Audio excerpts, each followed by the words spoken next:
یا اللہ یا رحمان.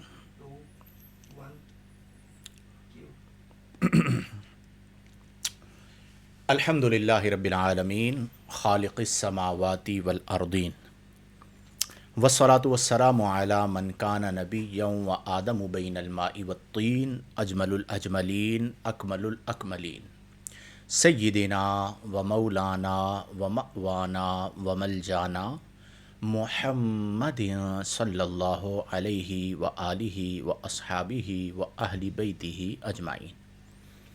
تمام احباب کو میری طرف سے السلام علیکم ورحمۃ اللہ وبرکاتہ. بحمد اللہ تعالی آپ جانتے ہیں ماہ رمضان المبارک میں روزانہ رات تقریباً 11 بجے سے 12 بجے کے درمیان ہم لائیو حاضر ہوتے ہیں اور کسی ایک موضوع پر گفتگو کرتے ہیں اور آپ کے سوالات کے جوابات کو بھی شامل کرتے ہیں. سوال کرنے کا طریقہ کار سہل ہے، آسان ہے کہ ہمارا جو لائیو چل رہا ہے اس کے کامنٹ سیکشن میں آپ اپنا سوال لکھ دیجئے تو انشاءاللہ الجلیل وقت مقررہ پر ممکنہ طور پہ آپ کے سوالات کو شامل کر لیا جائے گا. موضوعات کے انتخاب میں ہم نے اس بات کا خاص خیال رکھا کہ ہم خالص علمی موضوع نہ رکھیں بلکہ ہم اس طرح کے موضوعات کا انتخاب کریں جو آپ سے ریلیٹ کرتا ہو. یعنی آپ لوگ آتے ہیں، ٹائم نکالتے ہیں، ہمیں سنتے ہیں، تو جو ہم کہہ رہے ہیں وہ آپ کے بارے میں ہو تو آپ کو کچھ سیکھنے کو ملے گا، اس پر عمل کرنے سے نفع ہوگا. اور آج کا جو موضوع ہے وہ بھی ہم سب کے لیے انتہائی اہم ہے. موضوع ہے صحت اللہ کی عظیم نعمت. اس میں کوئی دو رائے نہیں ہے، بدیہی سی بات ہے کہ اگر انسان ظاہری طور پر صحت مند ہے تو وہ سارے کام اچھی طرح سر انجام دے سکتا ہے، بلکہ ایون عبادات میں بھی آسانی ہو جاتی ہے. آپ نے دیکھا ہوگا جن کے گھٹنوں میں درد ہوتا ہے، جن کی کمر میں درد ہوتا ہے یا بیڈ ریسٹ پہ چلے جاتے ہیں، وہ بیچارے عبادت کے لیے بھی پریشان ہوتے ہیں. تو اس اعتبار سے بھی صحت اللہ کی نعمت ہے. اور پھر بیماری جو ہے یہ آج کے دور میں آپ جانتے ہیں ایک بہت بڑی آزمائش ہے. اس کی وجہ یہ ہے کہ علاج بہت زیادہ مہنگا ہے. پھر جب آپ ڈاکٹرز کے رحم و کرم پر ہوتے ہیں تو آج کے دور میں ڈاکٹرز اللہ کی رحمت بھی ہیں، لیکن کئی جگہوں پر بزنس کی وجہ سے بہت بڑی زحمت بھی ہیں. اور بعض ہاسپٹلز میں ہم نے دیکھا ہے کہ پیور بزنس ماڈل پہ وہ ہاسپٹل کام کر رہا ہوتا ہے اور ایک بڑی بیماری پوری فیملی کے اسٹرگل کا سبب بن جاتی ہے. کئی ایسے میرے پاس کیسز ہیں جہاں پہ لوگوں کے گھر بک گئے، لوگوں کو زکوٰۃ لینی پڑی. اور جب بیماری لگ جاتی ہے نا پھر بندہ کہتا ہے میں احتیاط کر لیتا، میں اتنی زیادہ ہوٹلنگ نہ کرتا، میں ونس ان اے وائل جو ہے وہ ٹیسٹ کرواتا رہتا ایکسیٹرا. بہت ساری چیزیں بعد میں کہتا ہے جب بیماری لگ چکتی ہے. تو پہلے ہی بیلنس لائف گزاریں اور اللہ کی اس نعمت کو کی قدر کریں. غالباً ایک حدیث مبارکہ ہے بخاری شریف کے اندر نبی کریم صلی اللہ علیہ وسلم نے فرمایا کہ دو چیزیں ایسی ہیں کہ جن کے بارے میں لوگ غفلت میں ہیں. ان میں سے ایک چیز فرمایا صحت، دوسری چیز فرمایا فراغت. آپ دیکھ لیجئے وہ ہمارے ہاں محاورتاً کہا جاتا ہے. علامہ عثمان لاکھانی صاحب ہمارے ساتھ موجود ہیں. کیسے ہیں بھائی؟ زندگی مزیدار.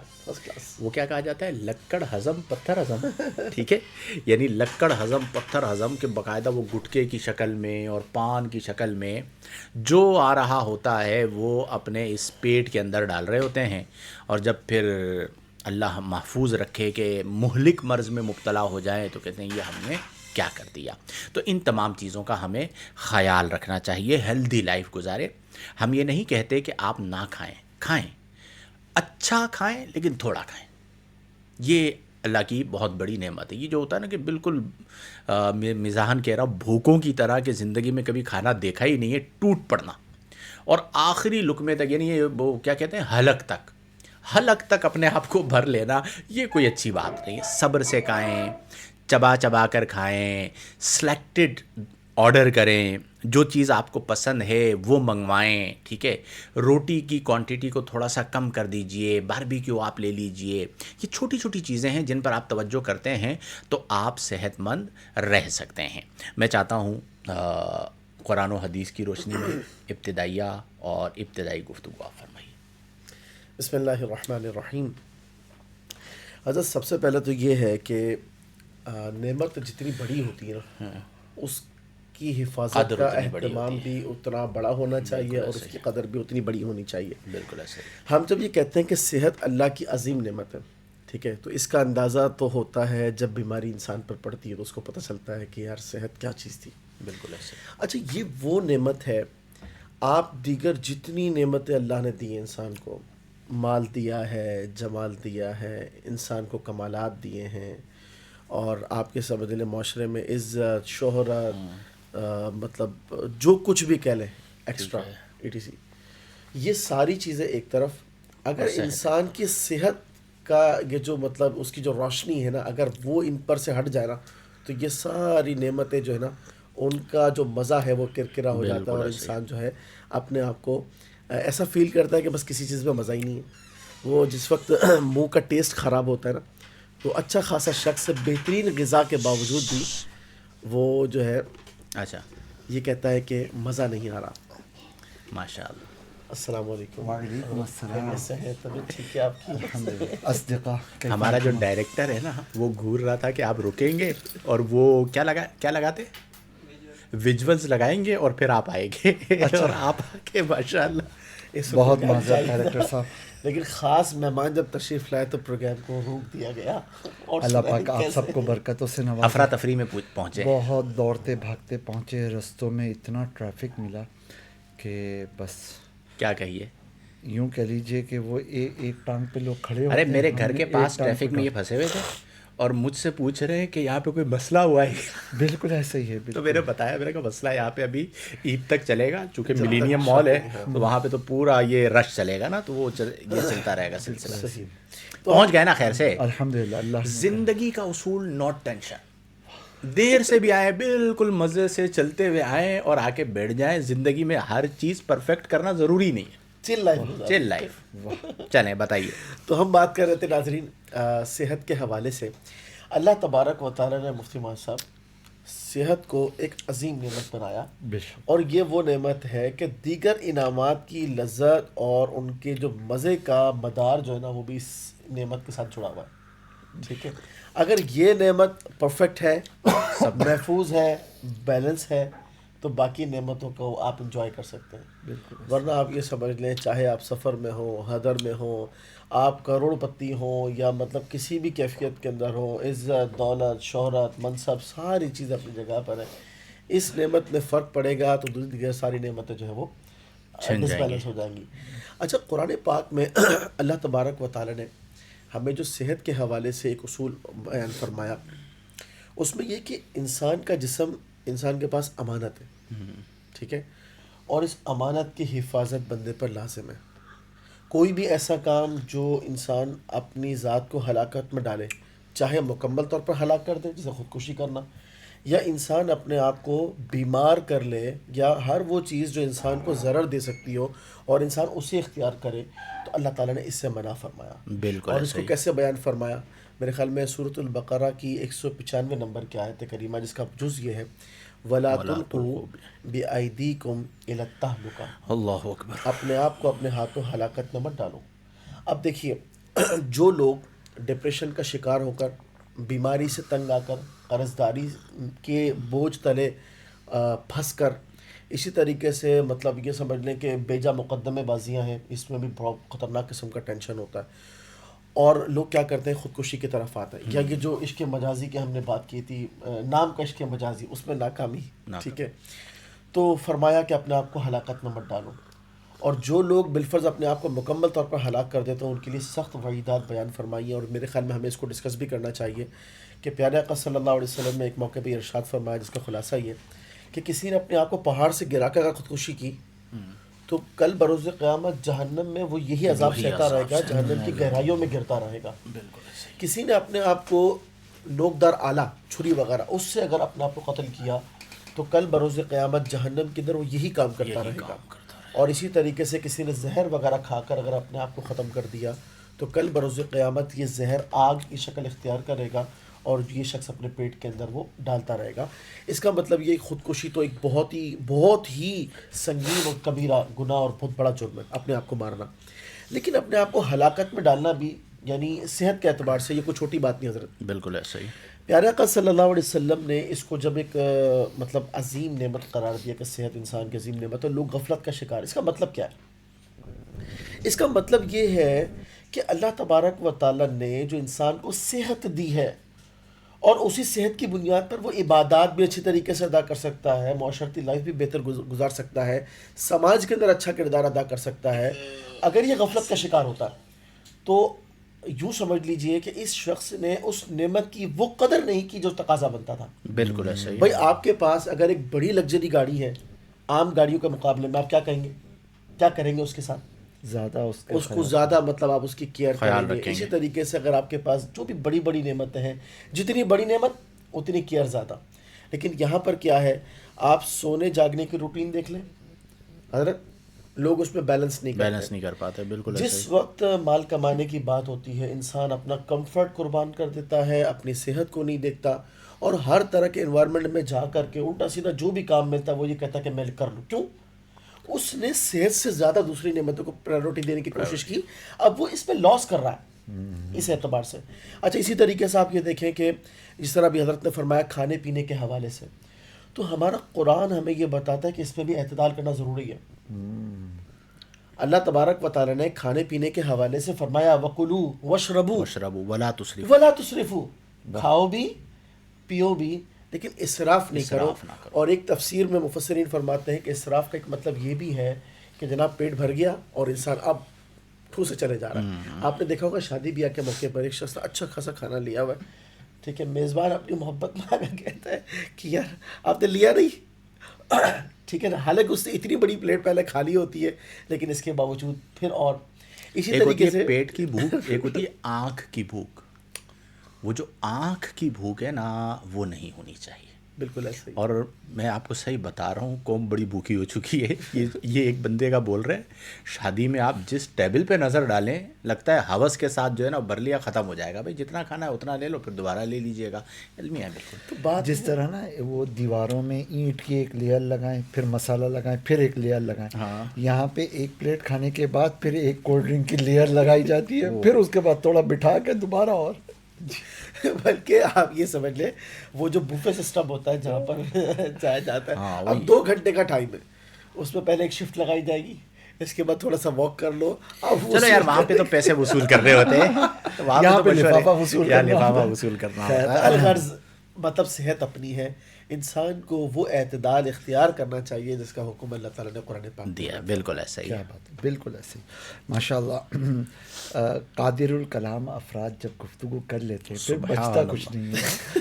لیکن مفتی معاذ صاحب کا ایک انداز ہے سبحان اللہ، تو اس بات اور میں اس کے بعد پھر جو اپنی یہ فلائٹ اڑاتے ہیں. یس بتائیے. ماشاء اللہ جیسے آپ فرما رہے تھے نا، اس وقت وہ مثال آئی ٹرانسمیٹر. ہمارا موبائل ہے، اس کا مین فنکشن یہ ہے کہ اس نے آوازوں کو، سگنلز کو کیچ کرنا ہے.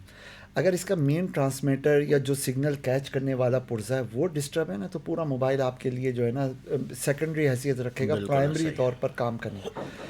صحت ہماری زندگی میں اسی طرح کی پرائمری حیثیت. بالکل ایسے. تمام تر رحمتوں، تمام تر نعمتوں کی ریسیو کرنے والی اگر کوئی چیز ہے تو وہ صحت ہے. اچھا اب وہ دل کی صحت، وہ دماغ کی صحت، وہ جو ہے نا باڈی کی صحت، اسی طرح لائف اسٹائل کی صحت، healthy mind, healthy body, healthy life style اور ہیلدی اسپرٹ. یہ ساری چیزیں ہماری اگر ہیلدی ہیں تو ہماری لائف ایک نیکسٹ لیول کی لائف ہے. بالکل ایسے. اور اگر ہماری صحت ان میں سے کسی بھی وجہ سے جو ہے کمزور پڑ گئی تو بس وہیں سے گاڑی کا پہیہ پنچر ہوگا اور وہیں سے ہمارا جو ہماری منزل مقصود کی طرف سفر ہے وہ متاثر ہونا شروع ہو جائے گا. بالکل ایسے ہی. کچھ لوگ ایسے ہوتے ہیں کہ جو بدن کی صحت کو اہمیت دیتے ہیں لیکن بسا اوقات وہ اپنی روح کی صحت سے غافل ہو جاتے ہیں. جیسے باڈی بلڈنگ کلبس کے اندر چلے جائیے, وہ دوڑے لگائیں گے, ویٹ لفٹنگ کریں گے, وہ کاربوہائیڈریٹس کو اور غذائی اجزاء کو کیلکولیٹ کرنے کو ویلیو دے رہے ہوں گے, وہ 6 مہینے میں سال میں اپنے ٹیسٹ بھی کرا رہے ہوں گے. یہ بہت اچھی چیز ہے, ہونی چاہیے, لیکن ساتھ ساتھ وہ روحانی طرف کو توجہ نہ کرنے کی وجہ سے بہت ساری خرابیوں میں. اچھا, کچھ لوگ ہوں گے کہ جو جسمانی صحت کو نظر انداز کر کے روحانی صحت کی طرف لگے ہوئے ہوں گے, اور وہ وہاں پہ ڈس بیلنس ہو کے کہیں نہ کہیں اس کا ایرر فیس کر رہے ہوں گے. سچی بات یہ کہ جب صحت کی بات ہونا تو یعنی ڈائمنڈ تب قیمتی ہے کہ جب اس کا ہر کونا سلامت ہے. کسی ایک کونے کو بھی نظر انداز کر دیا جائے تو اس کی وہ قیمت, وہ چمک سامنے نہیں آ پاتی جو آنی چاہیے تھی. اچھا, یہ جو حضرت نے فرمایا ایکسٹریم لیول ہے کہ آدمی خودکشی کی طرف جائے, اور عام طور پر آپ غور کیجئے بدن بیمار ہونا تو خودکشی کی طرف جانے کا ریشو کم ہے, لیکن دماغ بیمار ہو جائے نا کسی بھی ریزن کی وجہ سے تو خودکشی کی طرف جانے کا ریشو بہت بڑھ جاتا ہے. اچھا, دماغ کی بیماری وہی ڈپریشن, اسٹریس, انزائٹی. اسی طرح سراؤنڈنگ آپ کی اگر بیمار ہو گئی ہے, آپ نے اپنی سراؤنڈنگ کو ہیلدی نہیں بنایا, تو اس کا سب سے پہلا امپیکٹ آتا ہے دماغ کے اوپر. اچھا, قرآن کریم نماز اللہ کے لیے, لیکن قرآن کہتا ہے ورکعوا مع الراکعین کونوا مع الصادقین. کیا بات ہے, کیا خیال ہے؟ تو آپ کی سراؤنڈنگ جتنی ہیلدی ہے آپ کی چیزیں اتنی زیادہ جو ہے نا مضبوط توانا ہوتی چلی جائیں گی. اچھا, یہ خودکشی کی طرف جو آدمی وہ جاتا ہے جو تنہائی میں آ جائے, وہ آہستہ آہستہ اس کو لگنے لگتا ہے کسی بھی ریزن کی وجہ سے, فائنینشیل ریزن ہو, اکنامیکل ریزنز ہوں, کوئی بھی ریزنز ہوں, ان کی وجہ سے وہ پہلے جو ہے نا لوگوں سے کٹتا ہے, سیدھی باتیں چھوڑتا ہے, پھر الجھی باتوں میں پڑتا ہے, پھر کمرے بند کرتا ہے, اندھیرے کر لیتا ہے, اکیلے رہنے رکھتا ہے, اس کا رویہ عجیب ہوتا رہتا ہے, پھر کہیں جا کے آخری قدم اٹھتا ہے. اور کبھی مطلب اگر وہ بچ گیا تو شاید اسے توبہ کی توفیق نصیب ہو جائے, ورنہ یہ گناہ تو ایسا ہے کہ 90% کیسز میں توبہ کی توفیق نہیں مل پاتی. خلاصہ یہ حضور کہ واقعی صحت ہزار نعمت ہے, بلکہ نعمتوں کی بنیاد ہے, اور لوگ اس سلسلے میں غافل ہیں. اور صحت کو بیلنس کر کے لے کے چلنا نا, یہ ایک ایسا فارمولہ ہے کہ جو واقعی صحت مندی کی طرف آنا چاہتا ہے وہ جسمانی صحت کے ساتھ ساتھ اسپریچول صحت کو, اسپریچول صحت کے ساتھ ساتھ اپنی مینٹل ہیلتھ کو ہر پہلو سے بہتر بنائیں. اچھا, بہتر بنانے کے لیے لمبی چوڑی کہانیاں کرنے کی نیڈ ہی نہیں, چھوٹی چھوٹی چیزیں. مثلاً کسی کے لیے دوا کسی کی مسکراہٹ ہوتی ہے, ہو سکتا ہے میری مسکراہٹ کسی کے لیے دوا بن جائے, آپ کے 2 جملے کسی کی دوا ہو جائیں, ہو سکتا ہے کہ کسی کے 2 جملے میری دوا بن جائیں, اب وہ میرے دل کو, میرے دماغ کو پربہار بنانے کا سبب بن جائیں. کیا بات ہے, ماشاء اللہ ماشاء اللہ, بہت اہم بات ہے.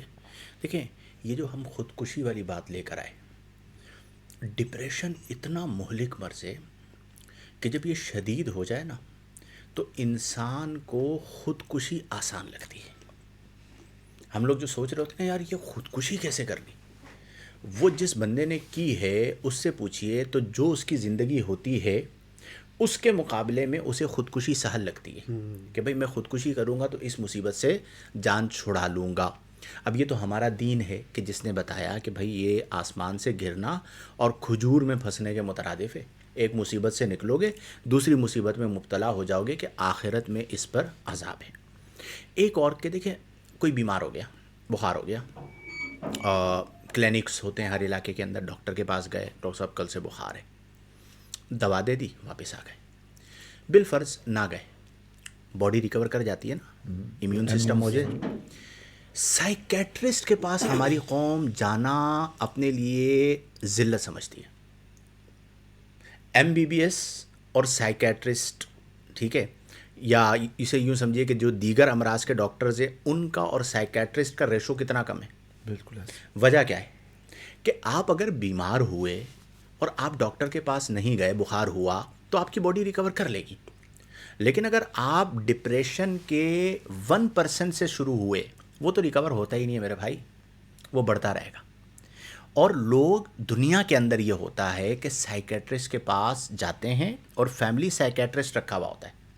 ہمارے معاشرے کے اندر اگر کسی کو بولو نا سائیکیٹرسٹ کے پاس جانا ہے تو بولتے ہیں میرے کو پاگل سمجھتا ہے کیا, میں پاگل تھوڑی ہوں. ارے بھائی پاگل کا یہ مطلب تھوڑی ہے کہ تم پتھر اٹھا کے سب کو مارنا شروع کر دو.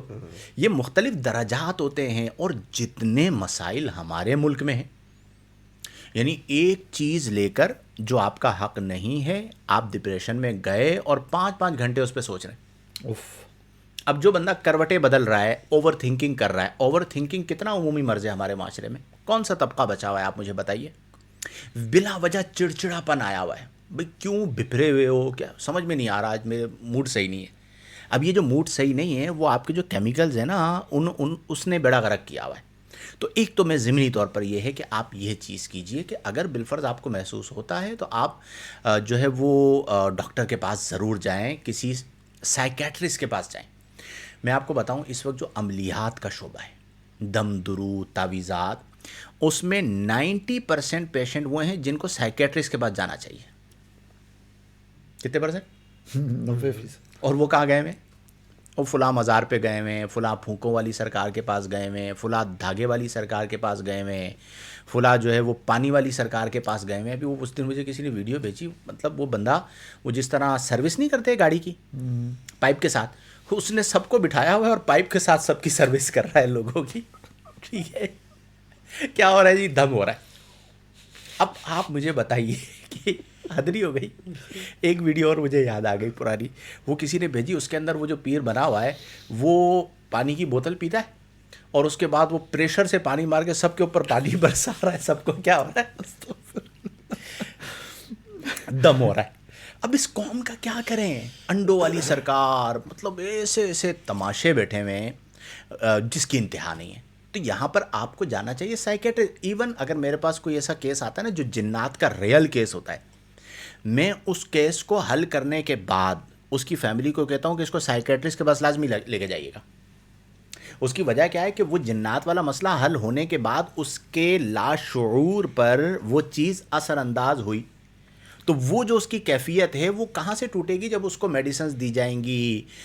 اس کا سب سے بڑا فائدہ کیا ہوتا ہے کہ آپ کی نیند جو ہے وہ ٹائم پر آ جاتی ہے. ڈپریشن کا سب سے بڑا معاملہ زندگی میں کبھی ایسا ہوا ہے نا کہ جب نیند نہ آ رہی ہو اور بندہ بالکل کیا ہو کے بیٹھا ہوا ہوتا ہے؟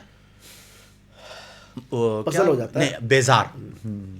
پزل ہو جانا، بالکل بیزار ہو جاتا ہے، ایک سمجھ میں رسہ نہیں. کشی ہوتی ہے، آدمی کہتا ہے سو جاؤ اور وہ نیند آ نہیں رہی. ارے بھائی ادھر کروٹ بدلی ادھر کروٹ بدلی، اس کے بعد بیٹھ گئے.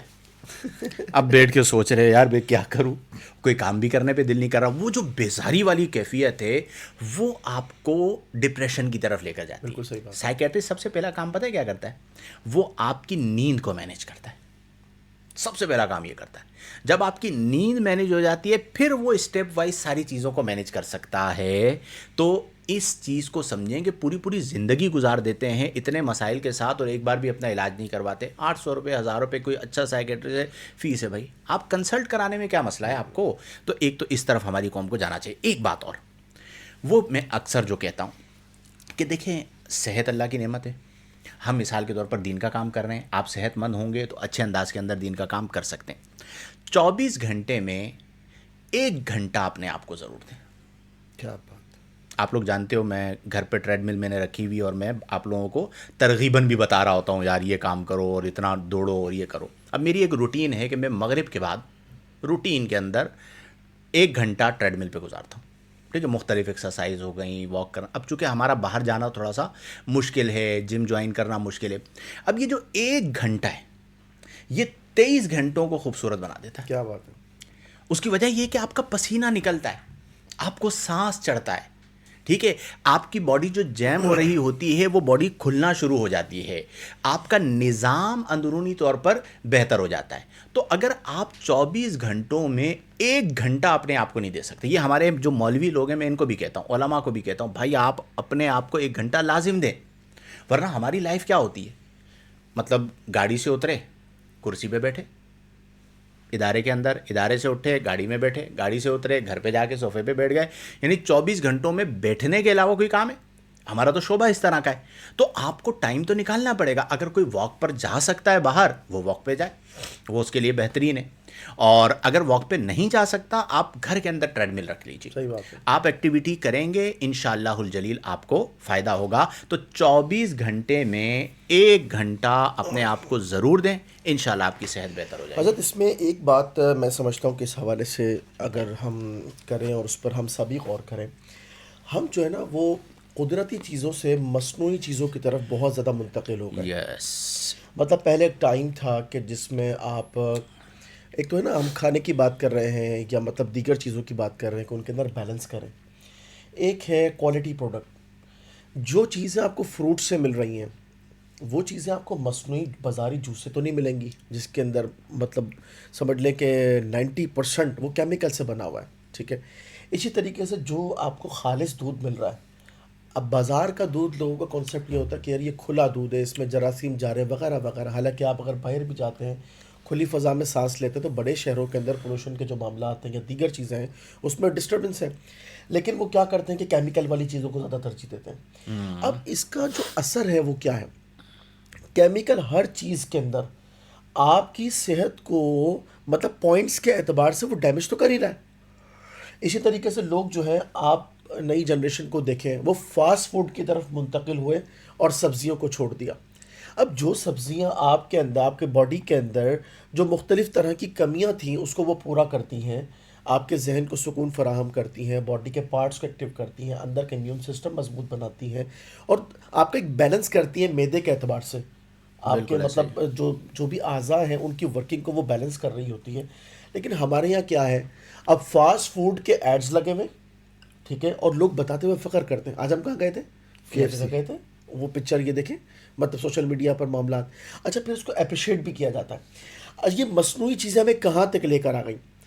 پہلے یہ ہوتا تھا گھروں کے اندر کچھ علاج دیسی, آج بھی بعض مطلب جو بڑی ہماری بوڑھیاں ہیں وہ یہ چیزوں کو مینٹین کرتی ہیں. اب ہمارے یہ کیا ہوتا ہے, سب سے پہلا سوال, او ہو طبیعت خراب ہو گئی, اچھا وہ کون سے ڈاکٹر کے پاس گئے؟ ارے بھائی یہ آپ نے کیا ظلم ڈھایا ہے. آپ اس کو پہلے اپنی بات تو کرنے دو, وہ اس کو آپ یہ پوچھو کہ بھائی آپ مطلب جس طرح نیند کے حوالے سے بات ہوئی ہے, مائنڈ کی فریشنس کے حوالے سے بات ہوئی ہے, اور ڈیلی جو ایکسرسائز ہے اس کے حوالے سے بات ہوئی ہے, غذاؤں کا مطلب بیلنس ہے ڈس بیلنس ہے, یہ ہو گیا, اور پوری روٹین کسی اعتبار سے ڈسٹرب تو نہیں ہوئی. یہ ساری چیزیں پوچھنے کے بجائے ڈاکٹر, اب وہ جو ڈاکٹر کی تسبیح ہے نا, اچھا پھر اس کے بعد اس کے اندر بھی مطلب شو آف کا سلسلہ ہے, کون سے ڈاکٹر, کون سا ہاسپٹل. اب آپ یہ دیکھیں جتنے بڑے ہاسپٹلز ہیں, آپ نے بھی جس طرح تذکرہ کیا بند الفاظوں میں کہ جناب یہ تو بزنس چل رہا ہے, آپ کہیں چلے جائیں, انہوں نے مطلب یہ جو معاشرہ ہے نا کہ کون سے ڈاکٹر کے پاس اور کب گئے آپ, اور ڈاکٹر نے کیا سجیسٹ کیا, میڈیسن. اب میڈیسن کیا چیز ہے, سب مصنوعی چیزیں. وہ نہیں آپ ایک تذکرہ کرتے کہ انڈیا کے وہ تھے کیا کہتے ہیں آپ کا ڈاکٹر تھے جن کے ہاسپٹلز بھی چل رہے ہیں, اور انہوں نے کیا چیز پروف کی ہے کہ مطلب یہ جو ہماری ہے ایلوپیتھک جو ہے, نیچرل پیتھی, کہ بھائی بات یہ کہ ایلوپیتھی کے مقابلے میں نیچرل پیتھی جو ہے وہ اصل علاج ہے. ایلوپیتھی جو ہے نا وہ تو آپ کی مطلب میڈیسن کے ذریعے اس بیماری کو وقتی طور پر روکتی ہے جس کے سائیڈ ایفیکٹ ہیں, اور ان کا دعویٰ یہ ہے مفتی صاحب کہ ایلوپیتھی کے ذریعے کوئی بھی علاج پاسبل ہی نہیں ہے, وہ وقتی طور پر بیماری کو روکے گا, اس کا علاج نہیں کرے گا. اور آپ یہ دیکھیں کہ نیچرل پیتھی سے علاج ہوگا, مطلب یہ جو جڑی بوٹیاں ہیں. اچھا پھر ایک اور بات ہے, ہم کرتے کیا ہیں, ہم کرتے یہ ہیں کہ اگر فار ایگزامپل جیسے ہمیں نا ایک شخص اپنی تو کیئر کر رہا ہے, بچوں کو حوالے کیا ہوا ہے اپنی وائف کے, اور مرد لوگ اس میں عام طور پر یہ سمجھتے ہیں کہ ہماری ذمہ داری نہیں ہے. اب آپ دیکھیں ان کے پانی کا معاملہ, عام طور پر بچے کیئر نہیں کرتے, فروٹس کی طرف بچے اتنی جلدی مائل نہیں ہوتے, سبزیوں سے تھوڑا سا دور بھاگتے ہیں. اسی طریقے سے ان کا بھی بیلنس کھیل کود کے حوالے سے, یا مطلب ان کا مائنڈ فریش ہے یا نہیں ہے, دیگر چیزیں. تو ہمارے یہاں کیا ہے کہ ہم مطلب ایک تو صحت کو ترجیح نہ دینے کی وجہ سے جو رسپانسبلٹیز ہماری بنتی ہیں, اس کا چیک اینڈ بیلنس ہے کہ ہم نے آج کیا کیا, صبح اٹھنے کے بعد اور اسی طریقے سے رات کو سونے سے پہلے چیک اینڈ بیلنس نہیں ہے. تو آپ یہ سمجھ لیں کہ پھر ہم مصنوعی چیزوں کی طرف بھاگے چلے جا رہے ہیں, اور اس کا اینڈ یہ ہو رہا ہے آج ہمارے گھروں میں جو تلن کا ریشو ہے, ٹھیک ہے, رمضان مبارک میں جو مطلب آئلی چیزیں ہیں وہ کتنی زیادہ ہیں. پیزا کھایا, کولڈ ڈرنک پی, اب حال کیا ہوا وہ پوچھے نہیں. اسی طریقے سے اور بہت سارے ایسے معاملات ہیں کہ جس کے اندر ہمیں ضرورت ہے اس بات کی کہ ہم امپرومنٹ کریں، لیکن عام طور پر ایسا نہیں ہوتا. کیا بات ہے، زبردست. یہ ساری چیزیں نا غالباً تعلق رکھتی ہیں آپ کی میری سوچ سے. ہم کتنا معیاری جو ہے نا انداز زندگی اپنانا چاہتے ہیں. جینا چاہتے ہیں. اگر بس زندگی کو سر سے اتارنا ہے نا تو وہ تو جانور اور گدھے بھی زندگی گزار رہے ہیں. بالکل ایسا ہی تو ہے. بس ٹھیک ہے، گھاس کھائیں، پانی پئیں، 2-4 ڈھینچو کریں اور چلے جائیں دنیا سے. لیکن اگر انسانوں والی زندگی چاہیے تو اس کے لیے ہمیں تھوڑا سا سوچنا ہوگا، کچھ وقت نکالنا ہوگا. اور یہ چیزیں اگر ہم کہیں کہ یار اچھا یہ بھی آج کا یہ والا ٹاپک، یہ ایک شعبہ ہے، اس کو میں نے فوکس کرنا ہے، یہ والا ہے، یہ ایک ہے، اس کو کرنا ہے. 24 گھنٹے کی زندگی ہے، ایک گھنٹہ ہم یا 5 گھنٹے کہاں سے نکالیں ہر چیز. چلتے پھرتے اگر لائف اسٹائل ہی ہمارا امپروو ہونا شروع ہو جائے، ترجیح میں ہونا، ترجیح میں آ جائے، چیزیں فوکس میں آتی چلی جائیں. اور یہ آہستہ آہستہ ہوتا ہے. مطلب کیا جاتا ہے برش کرنے میں، کیا جاتا ہے مسواک کرنے میں، کیا جاتا ہے جب وضو کر ہی رہے ہیں تھوڑا اچھے انداز سے کر لینے میں، کیا چلا جاتا ہے کہ کھانے سے پہلے ہاتھ دھو لیا جائے، کیا چلا جاتا ہے کہ ایک نظر دیکھ لیا جائے کہ میں کیا کھا رہا ہوں، کیسے کھا رہا ہوں، کتنا کھا رہا ہوں. تھوڑا سا اچھا ایک چیز اور ہے صحت کے سلسلے میں جس پر اکثر بات ہوئی ہے، وہ ہے ضبط، جس میں کنٹرول بہت ساری چیزوں کے اندر نا. یہاں پہ بھی ایک چیز ہے اٹریکٹ کر رہی ہے اور وہاں پہ آدمی کنٹرول کرے. نہیں آج کل میرا کولیسٹرول بڑھا ہوا ہے، آج کل پراٹھا نہیں، کچھ عرصے کے لیے پراٹھا روک دیتے ہیں، اس کے بعد چلو کھا بھی لیں گے، کوئی چیٹ دے منا بھی لیں گے. اسی طرح بھائی صحیح ہے، 2 روٹی کی طلب ہے، 2 نوالے کم کر لیں. یہاں پر آ کر بندہ اگر کنٹرول کر لیتا ہے بڑا فائدہ. اسی طرح صوفے پہ ذرا بیٹھے ہی رہیں، کیا یار کیا اٹھیں، لیکن اسی میں آدمی کہ نہیں یار 4 قدم میں اٹھ کے چل لوں، جگہ بدل لوں، ہلکا تھوڑا کرتا چلا جائے آدمی، چیزیں امپروو ہوتی چلی جاتی ہیں. حضور آنکھوں کی صحت اس وقت ہم ان آنکھوں کو شاید اب جب سے موبائل اور اسکرین کا دور آیا ہے بہت زیادہ ایکسٹرا آرڈنری ان نیچرلی یوز کر رہے ہیں. بالکل ایسا ہی ہے. اور آنکھوں کی پراپر ایکسرسائزز ہوتی ہیں، ادھر گھمائیں، وہ دیکھ لیں گے، سب مل جائے گا. انفارمیشن کا تو سیلاب آیا ہوا ہے نا سوشل میڈیا پہ. آنکھوں کی صحت امپورٹنٹ ہے، لفظوں کی صحت امپورٹنٹ ہے. ہمارے جملے ٹاکسک ہو گئے، ٹاکسک، زہریلے. اسی طریقے سے وہی بدن کے ہر آرگن کے حوالے سے تھوڑی سی توجہ. یعنی واش روم جا رہے ہیں اور محسوس ہو رہا ہے کہ نہیں بھائی معدے کی یا آنتوں کا کوئی پرابلم ہے، اس کو حل کریں، نظر انداز نہ کریں، ورنہ آگے چل کے یہ نقصان دیتا ہے. اب ایوریج لائف چھوٹی ہوتی چلی جا رہی ہے، ہمیں کم وقت میں زیادہ کام کرنے، صحت بہتر ہوگی تو یہ سب ہو سکے گا. کیا عبادت کے یہ جو ہم عبادات کے حوالے سے آپ نے ڈسکس کیا تھا، تو آپ صحت مند رہنے کو بھی عبادت بنا سکتے ہیں. ٹھیک ہے، اور وہ کس طریقے سے کہ یہ صحت مند رہنا ایک عمل ہے، ٹھیک ہے، اور یہ دیگر اعمال صالحہ کی ایک بنیاد بھی بنتا ہے. اگر انسان اس نیت سے اپنی صحت کی حفاظت کرے کہ میں اللہ تبارک و تعالیٰ کی جو عبادات ہے اس کو بہتر انداز میں کر سکوں گا، میں اپنی معاشرتی لائف اچھے انداز سے گزار سکوں گا، میں کسی پر بوجھ نہیں بنوں گا، تو یہ جو مطلب فکر ہے، یہ جو سوچ ہے، یہ انسان کے اس عمل کو بھی نیک بناتی ہے. بالکل. اچھا پھر ایک اور بات، ہمارے معاشرے میں جو غربت ہے، غربت بعض اوقات نا حضرت انسان کو ایک راستہ فراہم کرتی ہے کہ کوئی ایسی راہ نکالو کہ گھر والوں کی جو ذمہ داری میرے اوپر آئی ہے نا، میری ذمہ داری ان کے اوپر آ جائے. بالکل ایسا ہی. اور اس کا طریقہ کار کیا ہے؟ بندہ بیمار رہا ہے. یعنی آپ یہ دیکھیں نا کہ مطلب کچھ لوگ گھر والوں پہ بوجھ بن جاتے ہیں، وہ بیمار ہوتے نہیں، بیماری اوڑھتے ہیں، بیمار کرنا چاہتے ہیں اپنے آپ کو. اچھا یہ ہوتا کس طرح؟ ہوتا اس طریقے سے ہے کہ یہ جو ریزن ہے بیماری کے حوالے سے، مطلب فیملی کے اندر خواتین بھی بعض اوقات اس کو اختیار کرتی ہیں اور مرد لوگ بھی کرتے ہیں. کسی مرد کا دل نہیں کر رہا کام پہ جانے کا، کیا بولے گا؟ طبیعت صحیح نہیں. یہ اتنا چھوٹا سا بہانہ، حالانکہ اس میں جھوٹ بھی ہے، نعمت کی ناشکری بھی ہے، اور آپ کام سے کام چوری کر رہے ہیں، تو یہ کام کون سا کام ہونا ہے؟ صحیح بات. یہ تو برڈن بڑھ رہا ہے. اسی طریقے سے خواتین کہ بھائی مطلب کچن میں جانے کی ہمت نہیں ہو رہی ہے، مطلب موڈ نہیں بن رہا، تو کیا کہیں گے؟ کمر میں درد ہو رہا ہے، یا مطلب اور کوئی دوپٹے سروں پہ بندھے ہوئے ہوں گے، مطلب نہیں بھی ہو رہا، شوہر کے آنے کا ٹائم ہے تو اس سے پہلے دوپٹے باندھ لیں گی، چلو شوہر آنے والا ہے. کیا کردار ہے؟ مطلب کیا اللہ تبارک و تعالیٰ کی ذات نہیں ملاحظہ فرما رہی کہ یہ بندہ کیا کر رہا ہے، ہے نا؟ تو تھوڑا سا خوف خدا. اور دوسری بات یہ کہ اس میں تھوڑی سی بات بتائیے کون سی؟ اس میں تھوڑی سی روشنی ڈالیں گے آپ. وہ دوپٹے باندھنے پہ. چلے جی. میں اصل میں آپ دونوں احباب بات کر رہے تھے تو جو میرے ذہن میں آ رہا تھا وہ ایک تو یہ ہے کہ دیکھیں یہ ہمارا سب سے بڑا مسئلہ ہے کہ ہمیں مجبوراً اسے درسی موضوع بنانا پڑا.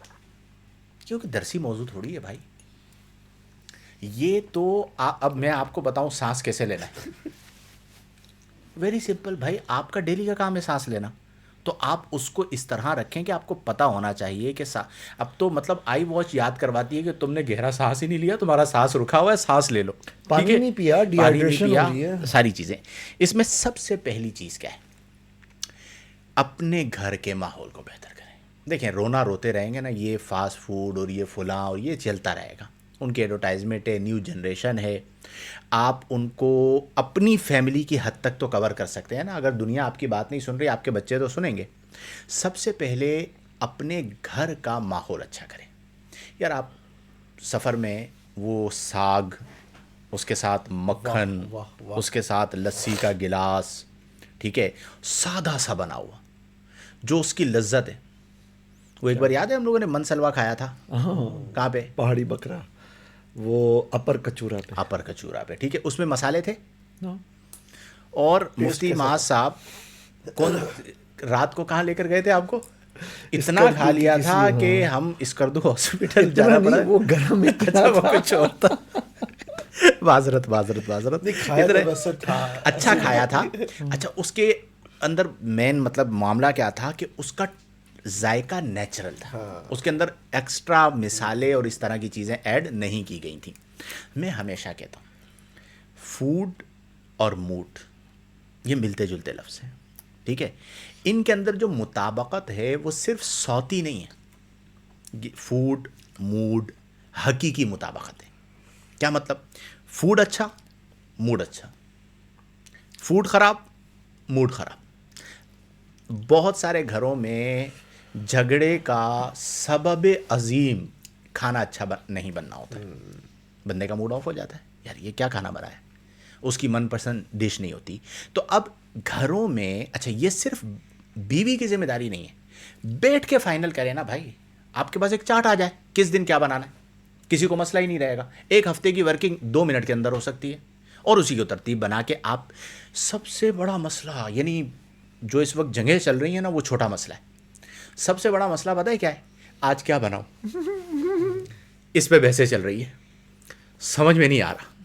آخر میں نتیجہ پتہ ہے کہاں نکلتا ہے, نتیجہ بم مارا جاتا ہے اور دھماکہ ہوتا ہے. وہ کیا ہوتا ہے, آج باہر سے کچھ منگا لے, میرے کو کچھ سمجھ میں نہیں آ رہا, ٹھیک ہے. اب باہر کا کھانا بھی آیا, پیسے بھی گئے, اور اطمینان بھی نہیں ہوا. تو پہلا کام کیا کریں کہ اپنے گھر کا جو ماحول ہے, آپ کی جو لسٹ ہے وہ بالکل واضح ہونی چاہیے, اور آپ گھر کے اندر ان چیزوں پر پیسے خرچ کریں کہ ہیلدی فوڈ بنے ڈیلی. اچھا دوسرا جو کام آپ کہہ رہے تھے نا بھی, بچوں کو پکڑ پکڑ کے سیب کھلانا, بچوں کو پکڑ پکڑ کے جو ہے نا وہ فروٹ کھلانا, یہ آپ کب تک کریں گے. ایزی ٹو گیٹ یہ ماحول بنانا پڑتا ہے. اب فروٹ ہے, اگر آپ مجھے کہیں گے کہ جی آپ جو ہے وہ سیب اٹھائیے اور اسے کاٹیے اور بنانا لیجئے, اسے چھیلیے اور پھر کھائیے, میرے جیسا بندہ نہیں کر سکتا. لیکن اگر میرے پاس ایک بہترین باؤل بنا ہوا ہے جس کے اندر اب بنانا بھی ہے, سیب بھی ہے, اسٹرابیری بھی ہے, اور وہ پورا تیار کر کے مجھے لا کے دیا, میں کھا لوں گا. اب روٹین کے اندر گھر میں بنا لیں. اچھا بعض بچوں کے مزاج ہوتے ہیں کہ آپ انہیں اگر سرو اچھے انداز میں کریں وہ کھا لیتے ہیں.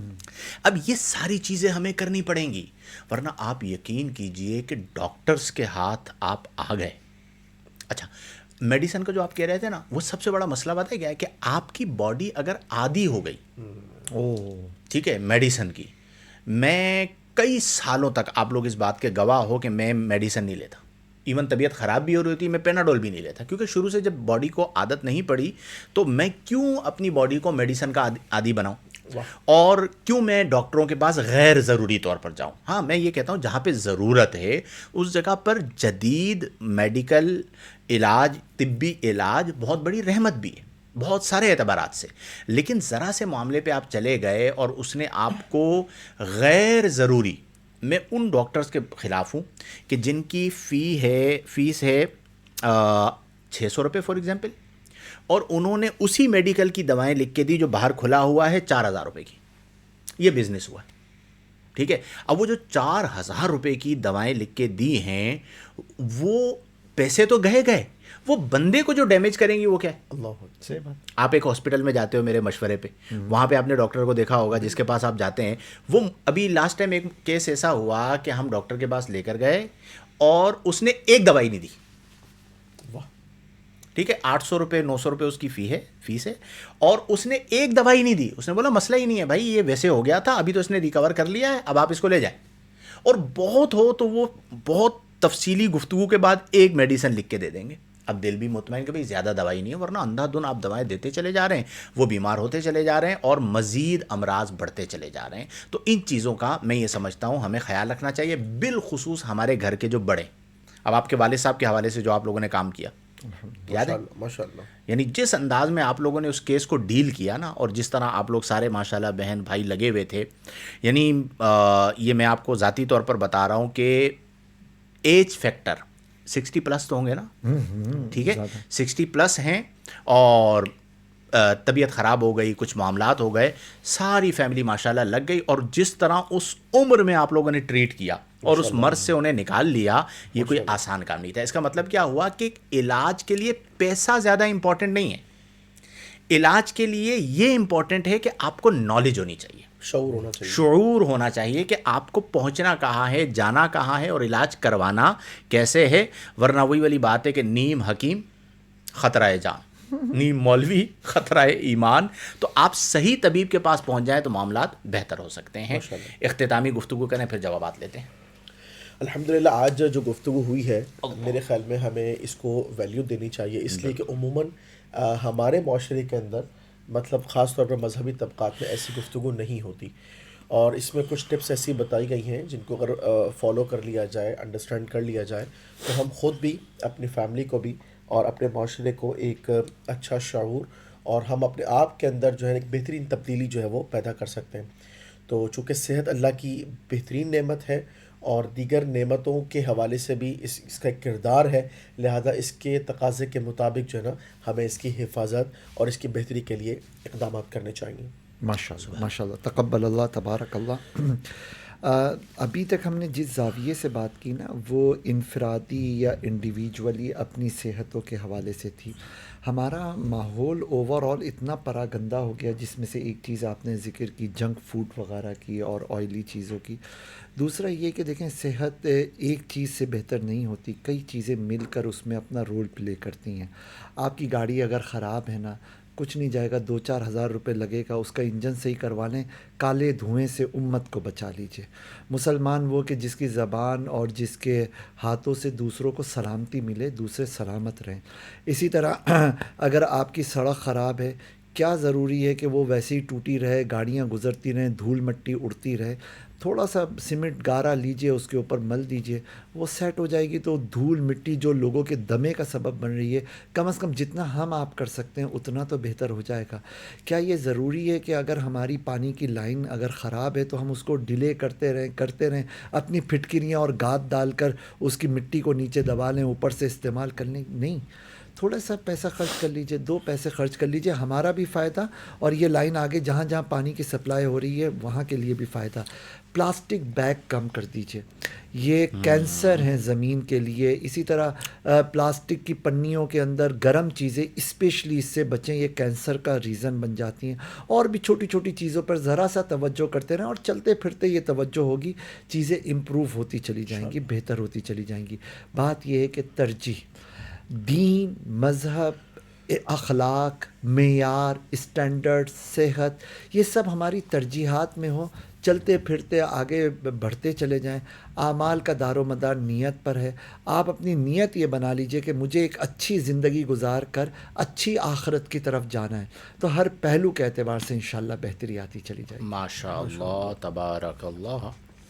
لب لباب ہماری پوری گفتگو کا یہ ہوا کہ صحت نعمت ہے، اس نعمت کی قدر کریں اور صحت کو بیماری سے پہلے غنیمت جانیں.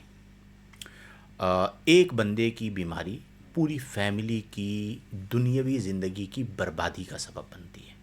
قرض دار ہو جاتے ہیں لوگ، مکان بک جاتے ہیں، اور بے احتیاطی، بالخصوص آج کے دور میں اللہ تعالیٰ سب کو محفوظ فرمائے، کینسر جیسا موذی مرض اگر کسی کو لاحق ہو جائے تو اس کا نام ہی فیملی کے لیے جو ہے وہ پریشانی کا سبب ہوتا ہے.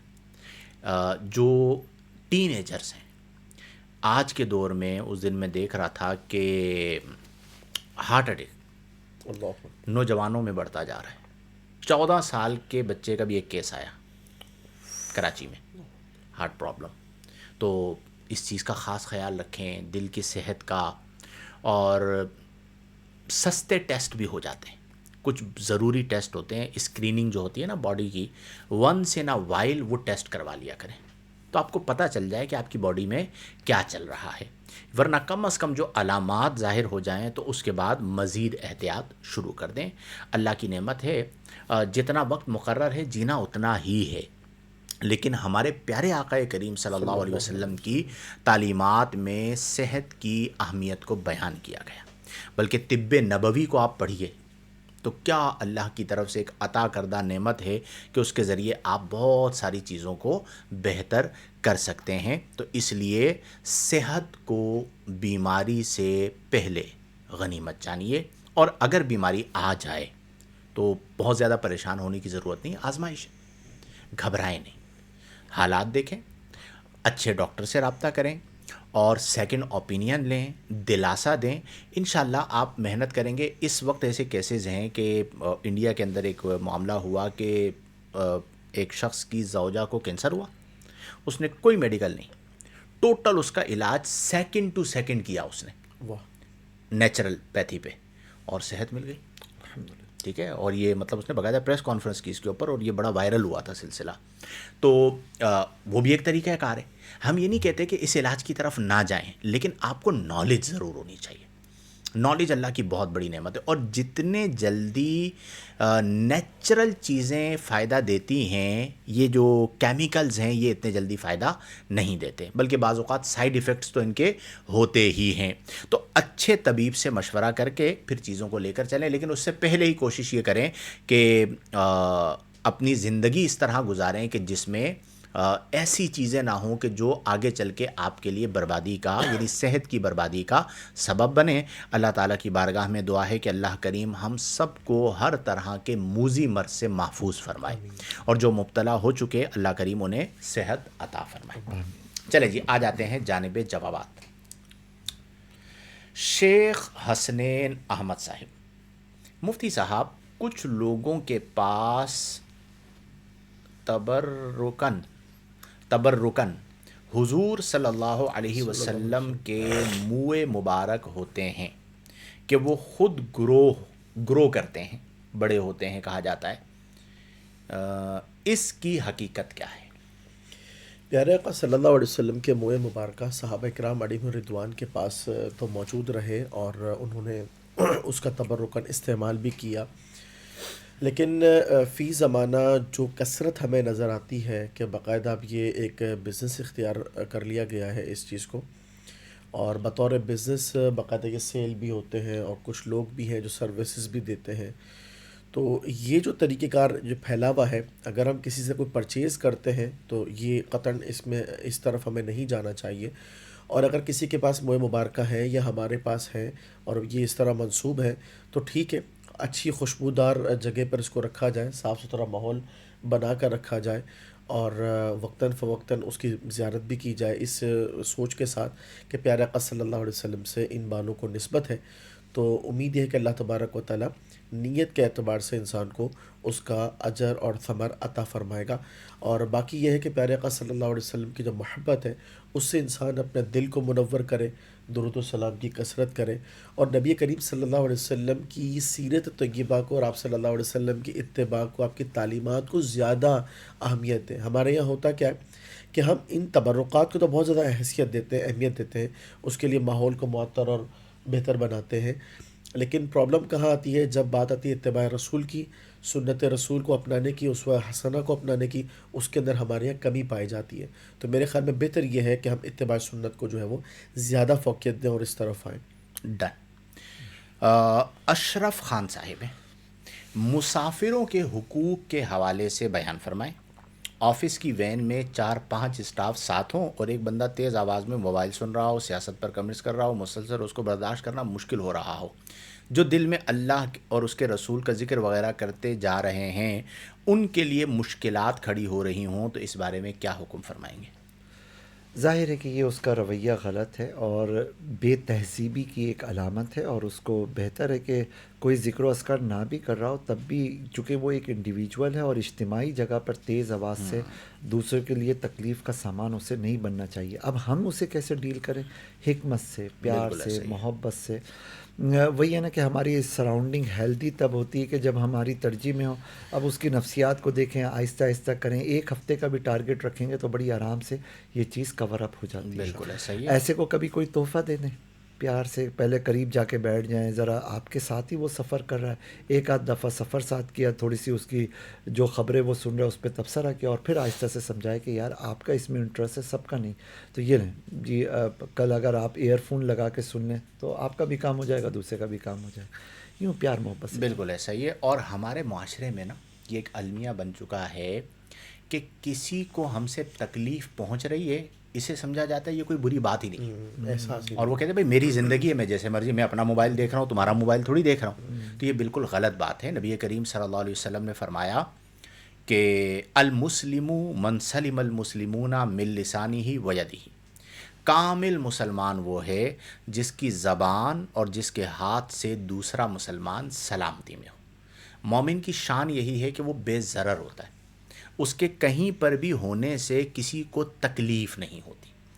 اگر آپ کا کہیں پر آنا لوگوں کے لیے تکلیف کا سبب ہو، ٹینشن ہو کہ یہ باغے آئے، تماشا لگائے گا، تنگ کرے گا، ٹھیک ہے، اور یہ ابھی مجھے باتیں سنائے گا، یہ بھی بعض لوگوں کا مزاج ہوتا ہے، یہ بیکار ہے. ایسا نہیں ہونا چاہیے. آپ آئیں تو اگلے کو خوشی ہو، یار یہ محفل، یہ جانے محفل ہے، ٹھیک ہے، رونق محفل ہے، تو وہ ایک اچھی چیز ہوتی ہے. خیر. عبد المجید صاحب ہیں ماشاء اللہ. اس کے بعد ہیں ام محمد صاحبہ ماشاء اللہ. مفتی معاذ نے زبردست کلام کیا، کیا بات ہے. ماشاء اللہ. اس کے بعد ہیں مدثر. وہ ڈاکٹر واقعی اللہ کا ولی ہی ہوگا جس نے دوائی بھی لکھ کر نہیں دی. وہ واقعتاً ولی تھا کہ جو نارمل ڈاکٹر ہوتے ہیں انہیں کیا کہتے ہیں؟ فزیشین. اور جو اسپیشل ہوتا ہے اسے کیا کہتے ہیں؟ کنسلٹنٹ.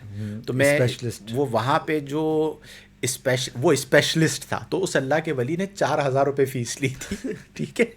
اور جو نارمل فزیشین ہوتے ہیں ان کی 900 روپے فیس ہے اس ہاسپٹل میں. تو بس وہ یوں اچھا تھا کہ جو ایک آدھ ہم خود استعمال کر رہے تھے اسی پر اس نے رکھا کہ بھائی آپ یہ پلائیں، اس کے علاوہ اس نے کوئی دوائی نہیں دی. لیکن ممکن ہے بھائی ڈاکٹر بھی اللہ کا ولی ہو، بڑے مطلب اچھے ڈاکٹرز بھی ہوتے ہیں. تو یہ وہ والا ولی ہے جس کا میں نے آپ کو بتا دیا کہ اس نے 10-20 منٹ کی 4,000 روپے فیس ہم سے ضرور وصول کی تھی. چلیں جی. ارشد رضا اتاری صاحب، السلام علیکم ورحمۃ اللہ وبرکاتہ. مفتی صاحب، آج امیر اہل سنت مولانا الیاس قادری صاحب کی شب ولادت ہے، ان کا یوم پیدائش آج کل چل بھی رہا ہے.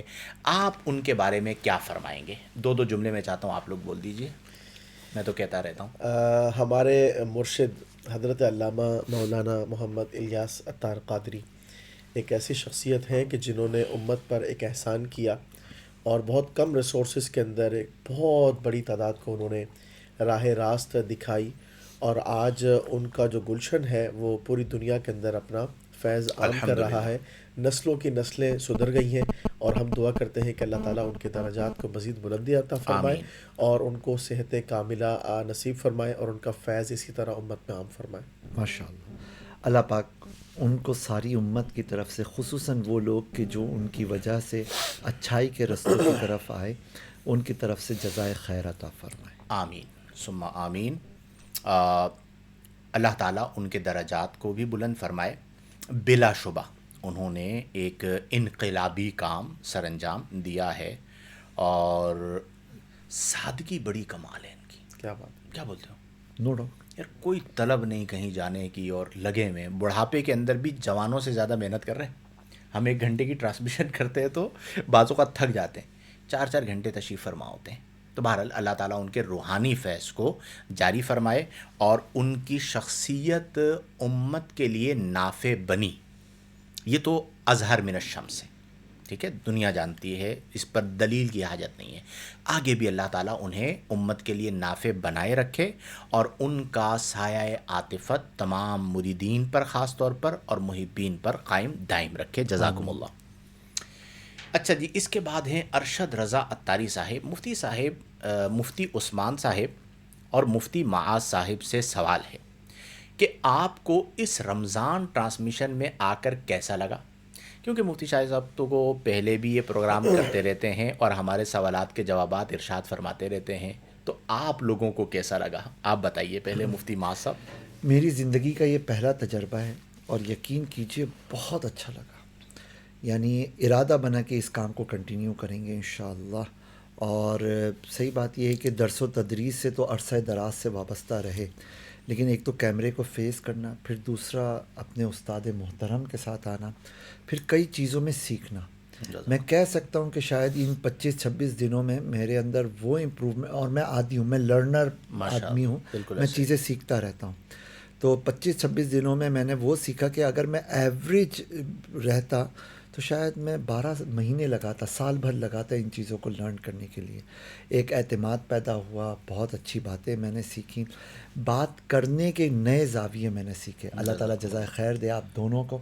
اور سچی بات یہ ہے کہ یہاں کا ایک ایکسپیرینس یہ بھی رہا کہ ایک کوآپریٹیو ماحول کے اندر ایک دوسرے کے ساتھ سنک ہو کر ڈسکشن کو کیسے آگے بڑھایا جا سکتا ہے، اس کا میرا یہ تجربہ شاید پہلی دفعہ کا ہے زندگی. میں ایک بات بتاتا ہوں.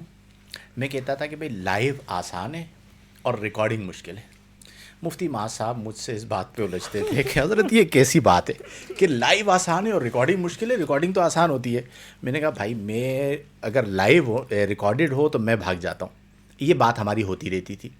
ابھی کچھ دن پہلے جب ہم 2 اشروں تک لائیو کر چکے تو مفتی معاذ صاحب کہہ رہے تھے کہ اب میں سوچ رہا ہوں کہ میں ریکارڈنگ کیسے کرواؤں گا لائیو کرنے کے بعد. تو یہ بندہ جب کر چکتا ہے تو پھر اسے پتہ چلتا ہے. اور سب سے امپورٹنٹ چیز یہ، آپ دیکھیں، آپ 1.5 گھنٹہ لائیو، شروع میں ہو رہا تھا نا کہ کیسے کریں گے، اب کیسے چل رہا ہے، ٹائم کا پتہ چلتا ہے. ہم ٹائم دیکھتے ہیں تو 1 گھنٹہ ہو چکا ہے تقریباً. ٹھیک ہے، آپ بتائیے. جس طرح مفتی صاحب نے فرمایا تو وہ ساری باتیں ہیں. اور اس کے بعد ایک بات یہ بھی ہے کہ اس لائیو کے درمیان بہت ساری ایسی چیزیں اللہ تبارک و تعالیٰ دل میں القاء کر دیتا ہے جو شاید ویسے کبھی پہلے نہیں ہوا اس انداز سے.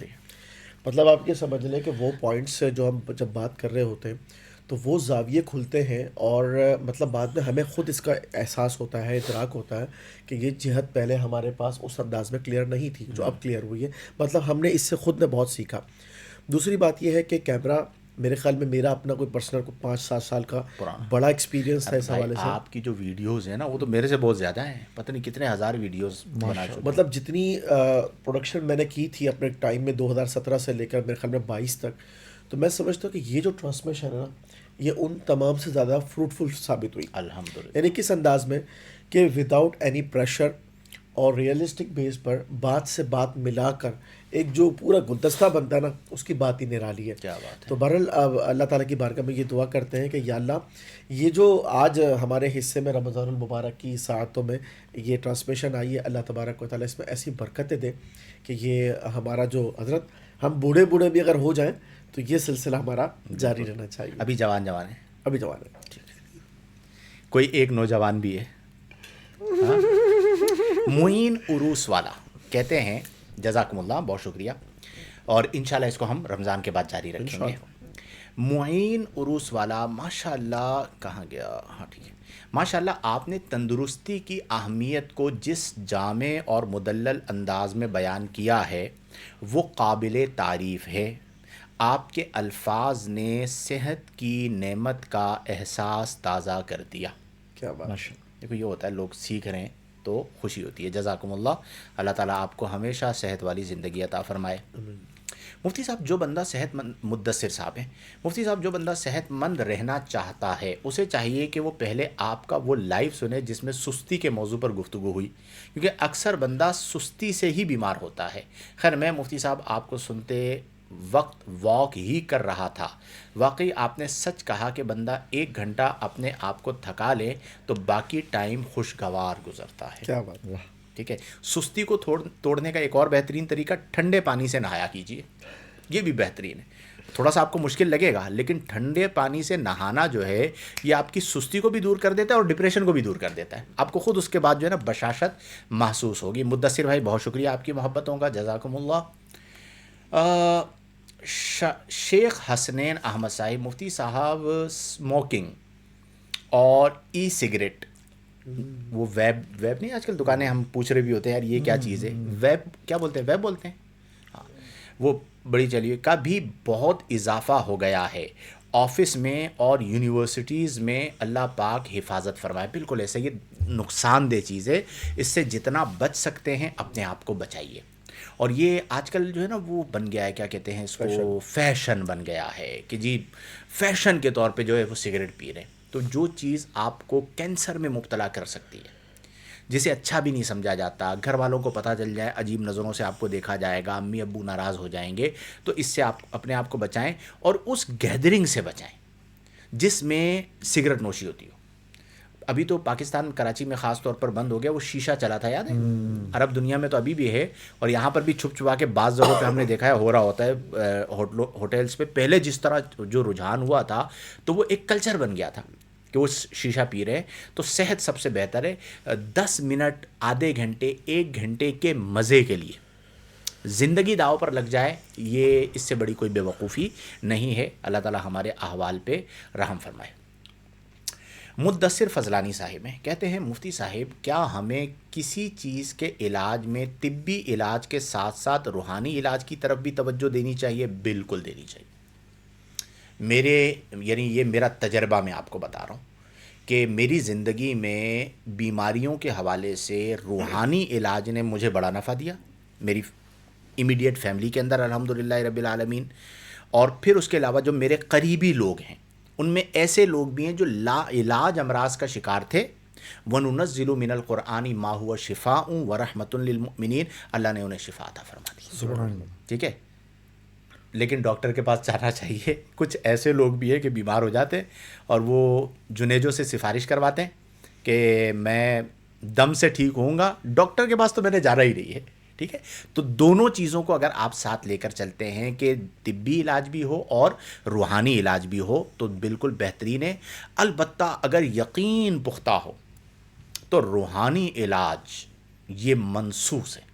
سورہ فاتحہ کو سورہ شفا کہا جاتا ہے، تو یہ دم کروا لینا، پانی دم کروا لینا، اور اگر کوئی ایسا اللہ والا ہے جو زندگی کے 20 سال 30 سال سے اللہ اللہ کر رہا ہے، تلاوت کر رہا ہے، اس کی زبان میں جو تاثیر ہوگی نا وہ کمال ہوگی، تو آپ اس سے پانی دم کروائیے، اپنے پیشنٹ کو پلا دیجئے۔ لیکن صرف روحانی علاج پر انحصار کرتے ہوئے طبی علاج کو چھوڑ دینا یا روحانی معالج کا چھڑوا دینا یہ بہت خطرناک بات ہے، یہ نہیں ہونا چاہیے۔ روحانی علاج بھی ساتھ ہو تو درست ہے۔ یہ نہیں ہے کہ آپ کسی کے پاس گئے، اس نے پوچھا ہاں بھئی کیا چل رہا ہے، فلاں ہاسپٹل سے کینسر کا علاج چل رہا ہے، اس نے عامل نے کہا کہ پہلے وہ علاج بند کرو پھر میں علاج شروع کروں، اور بندہ مر گیا، اب ذمہ دار کون ہے؟ خیر، اللہ تعالی ہم سب کو محفوظ فرمائے۔ مفتی شاہی صاحب آپ تھوڑا وقت دے دیں، آپ سے کچھ مسئلے کا دریافت کرنا ہے، آپ رابطہ کر لیجئے، انشاءاللہ الجلیل ممکنہ طور پہ آپ کو واٹس ایپ پہ جواب دے دیا جائے گا۔ امبر اقبال صاحبہ ہیں، انفارمیشن اباؤٹ فطرانہ، اینی بیسک پلیز، جزاک اللہ، فطرانے کے حوالے سے۔ کوئی بھی شخص ایسا ہو کہ عید کے دن میں اس کے پاس نا نصاب پورا ہوتا ہو، چاہے وہ زکوٰۃ والے مال کا ہو، یعنی 7.5 تولہ سونا ہو یا 52.5 تولہ چاندی ہو یا کرنسی ہو، شیئرز ہوں، پرائز بانڈز ہوں، یا زکوٰۃ والا مال نہ ہو، یعنی نارمل ضروریات زندگی کے علاوہ کا کوئی سا بھی مال ہو اور اس کی مالیت 52.5 تولہ چاندی کے برابر یا اس سے زیادہ ہوتی ہو، تو ایسے شخص کے اوپر فطرہ واجب ہوتا ہے۔ اچھا یہ شخص اگر باپ ہے تو اس کا اپنی طرف سے بھی فطرہ واجب ہوگا, اپنی اولادوں کی طرف سے بھی فطرہ اس کے اوپر واجب ہوگا.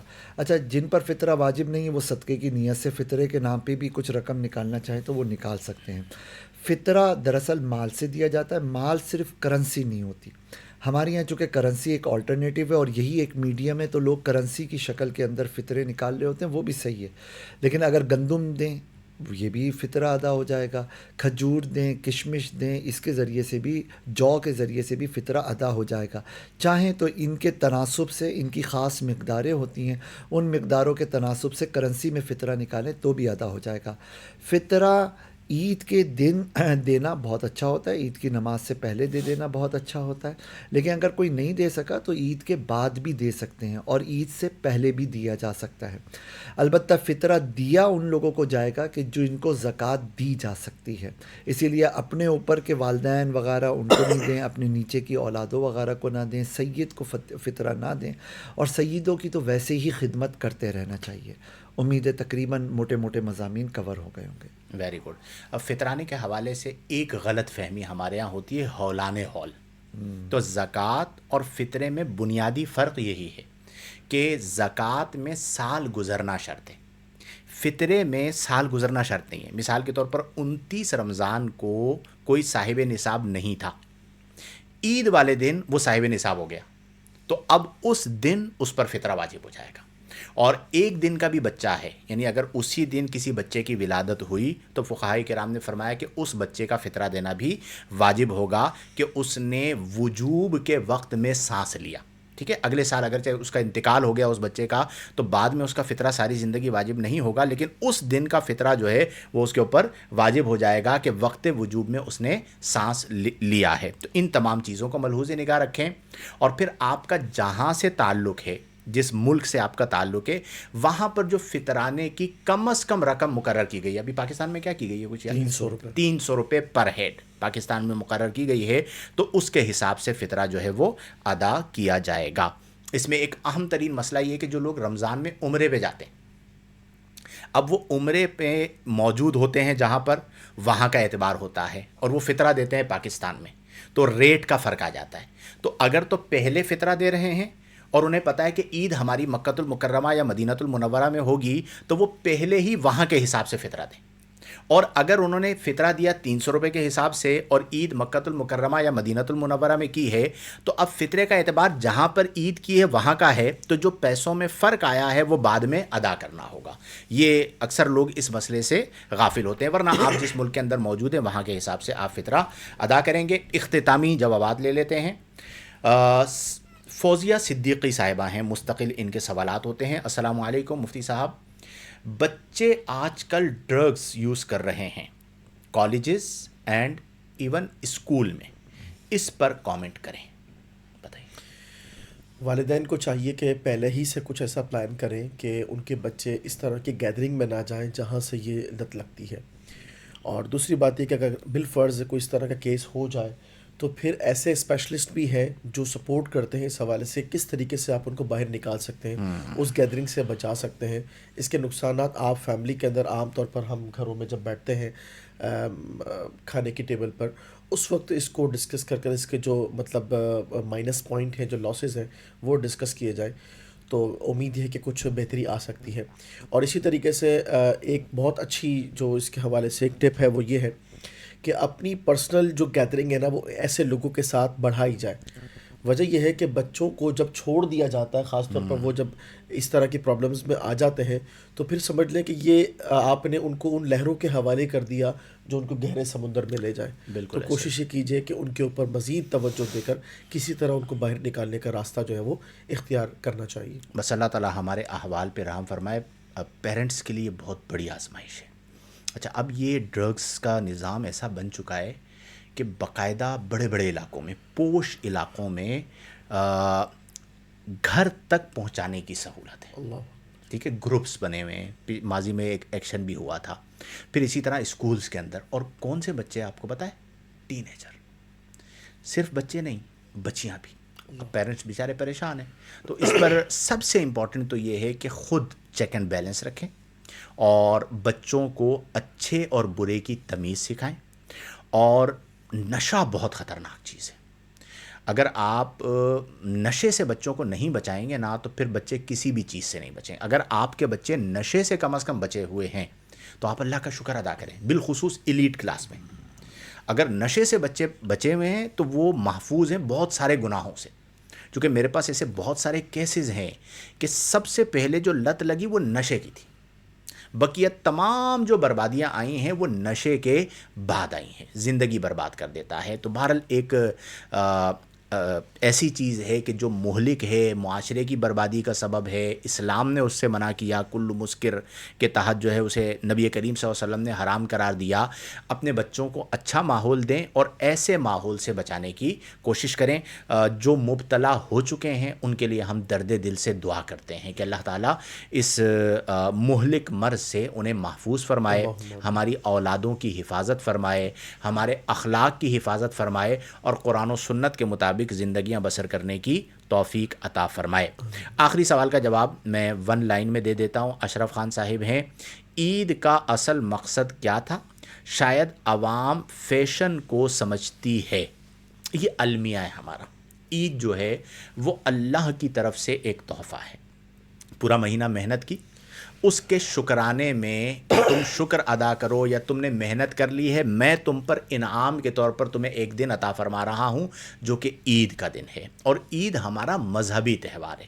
یہ بڑی تکلیف دہ بات ہوتی ہے کہ پورا مہینہ اچھی طرح گزارا, عید کے دن ساری کسر پوری کر دی اور اسے فیشن کا نام دینا یا فیشن کے طور پہ عید کو منانا یہ غیر مناسب ہے. ہاں یہ بالکل ضرور ہے کہ آپ کا جو کلچر ہے اس میں آپ کلچر کی رعایت کرتے ہوئے اچھا ڈریس اپ ہوتے ہیں, اچھے کھانے بناتے ہیں, اچھا اہتمام و انصرام کرتے ہیں جس میں کسی شرعی حکم کو پامال نہیں کیا جاتا, تو یہ بالکل درست ہے. یعنی عید کا دن خوشی کا دن ہے. اور اصل بات یہ ہے کہ مجھے وہ قول یاد آ رہا ہے, غالباً حضرت عمر رضی اللہ عنہ کا ہے کہ لیس العید لمن لبس الجدید انما العید لمن خاف الوعید.